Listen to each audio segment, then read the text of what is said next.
some news. But first, we're going to talk about Greg's impression on not only just one, but two games.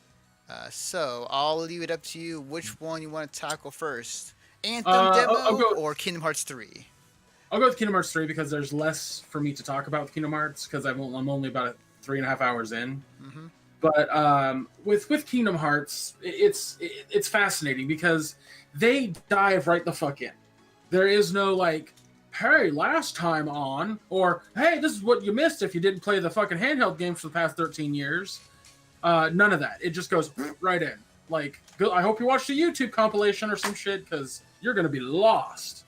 That being said, I watched 3 of them, and then watched 2 comedy ones. One that was on Polygon, and then Barry Kramer.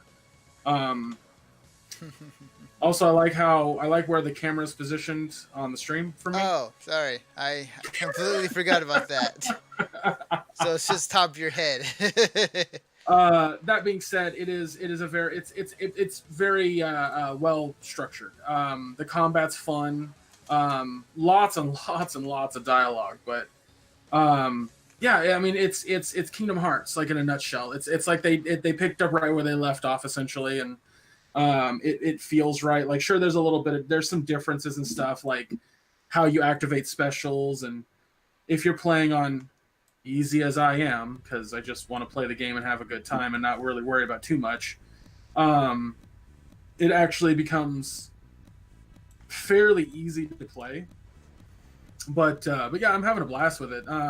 The attractions are really interesting because a lot of the time it's just like press A when we tell you to, but all other times it's like my favorite one is the one that's based on the Buzz Lightyear ride. Oh, nice. Yeah, so you're in like a little like cart and you're like steering a gun around shooting enemies. But yeah, the attractions thing is actually a lot of fun. There's other magic spells you can use too, especially with Donald and Goofy. But yeah, I'm enjoying it. I'm excited to continue it and see where it ends. I see the plot in which they're going for the ending, but we'll see. But yeah, I'm gonna move over to Anthem. I don't know if you just want this video to run its course and then Anthem's show. Anthem's the next one. So I will say real quickly about Kingdom Hearts 3. Like right now, I'm not playing the game, but I'm watching people stream it, and it's been an interesting watch so far for me. Like that's what I was gonna say. Yeah, sorry, go ahead. Yeah, like it was an interesting watch for me thus far. Like actually like from what I've been hearing, like the game actually does a pretty good job of telling the story. If you have not seen or played the other games, like they don't completely go into the details, but they have a good summation of what's going on. You can kind of gather what's going on. It's almost like as if you picked up a movie in the middle of the story, and you're piecing it together as you're going along. I will say this: what's really funny to me is the reaction on Twitter. There's a lot of spoilery shit in this fucking trailer, by the way. Oh, is it really? Oh, well, oops, sorry, guys.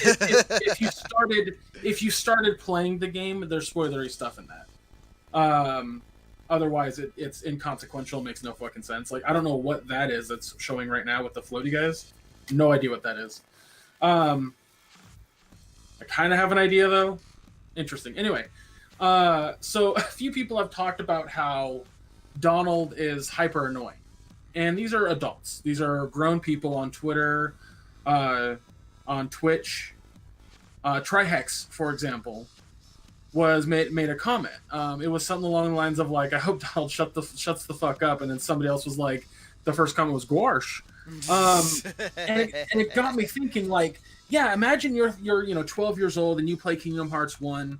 You hit 14 years old and you play Kingdom Hearts 2, and you're used to these Disney characters, and then all of a sudden now you're like 13 years older. Yeah, probably Donald's voice is gonna get fucking annoying, real quick to an adult, So yeah. that's I think that's a funny little thing there. But since Anthem is on the screen right now, so my why you're wrong, just straight up, will be about Anthem and things of its kind, or the Anthem demo. But right now I'm talking about the gameplay. I thoroughly fucking enjoyed playing this game. I'm excited to play a little bit more this Friday. Possibly Saturday morning. I don't know. Depends on transportation for the Super Bowl stuff. But Right. um, uh, what I played of it, I thought was a lot of interesting gameplay mechanics. So for me, it was very, very easy to get used to the flying and the floating, the using the jetpack and using abilities. There's a lot of fun little mechanics that you can use. Plus, enemy variety I thought was pretty good. So there's some enemies that are just basic foot soldiers that you shoot, right? But then there are these big guys with shields, and you have to get kind of behind them, or just like hit their shield enough to where that's like they're like oh, like that, and then you shoot them, which is very much like other characters with shields. You think of the jackals in Halo, or you think of there was another enemy type that I just completely drew a blank of that does the same thing in another shooter. But regardless, it's not an uncommon thing. But instead, like, let's say you're playing by yourself, you don't have a group with you. You can fly kind of behind and shoot in the back. But there are enemies that can actually like zap you out of the sky and make you fall. There's a lot of little things here and there that are just super fucking fun. And they give you like 3 missions in the demo.